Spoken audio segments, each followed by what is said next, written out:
Taste the Daily. Chennai Marina கடற்கரையில் மகளிர் சுய உதவிக்குழுக்களை ஊக்குவிக்கும் விதமாக ஏற்பாடு செய்யப்பட்டுள்ள உணவு திருவிழாவை துணை முதலமைச்சர் உதயநிதி ஸ்டாலின் தொடங்கி வைத்தார். கூடுதல் விவரங்களை தருவதற்காக நமது செய்தியாளர் அஜய் இணைகிறார். வணக்கம் அஜய். சென்னையில் நடைபெற்று வருகின்ற உணவு திருவிழாவின் சிறப்பு அம்சம் என்ன? எத்தனை நாட்கள் இந்த உணவு திருவிழாவானது நடைபெற உள்ளது? கூடுதல் விவரம்.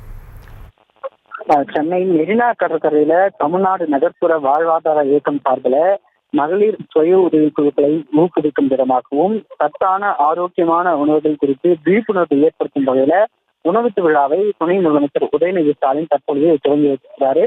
உணவு திருவிழால தமிழ்நாட்டின் ஒவ்வொரு மாவட்டங்களிலும் சிறப்பு வாய்ந்த உணவுகள், தரம் நிறைந்த உணவுகள் உள்ளிட்டவற்றையெல்லாம் இங்கு காட்சிப்படுத்தவிருக்கிறது. குறிப்பா Kovai Kongu mutton biryani, Krishnagiri no oil no palm oil வகைகள் மற்றும் ஆற்காடு பிரியாணி, வேலூர் ராகி கொழுக்கட்டை, மதுரை கறிதோசை, விருதுநகர் கரண்டி ஆம்லெட் உள்ளிட்ட பல வகையான உணவுகள் இது சேர்க்கப்படவிருக்கிறது.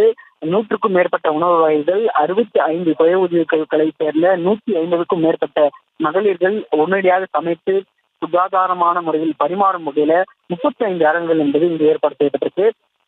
குறிப்பா பல்வேறு மாவட்டங்களைச் சேர்ந்த சுய உதவி குழுக்கள் உற்பத்தி செய்த கைவினைப் பொருட்களும் இங்கு வைக்கப்பட்டிருக்கு. அதற்கென 3 அரங்குகள் தனியாக வைக்கப்பட்டிருக்கு.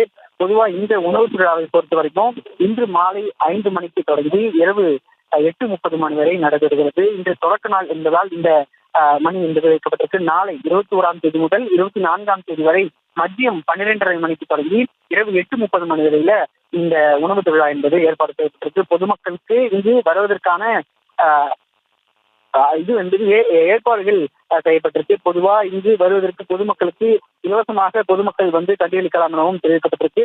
உணவு திருவிழாவிற்கு வருகை தரக்கூடிய பொதுமக்கள் அருகில் இருக்கக்கூடிய லேடி வில்லிங்டன் கல்லூரி, சென்னை பல்கலைக்கழகம் மற்றும் ராணிமேரி கல்லூரி ஆகிய இடங்கள்ல வாகன நிறுத்தமும் ஏற்பாடுகள் செய்யப்பட்டிருக்கு. விவரங்களுக்கு நன்றி அஜய்.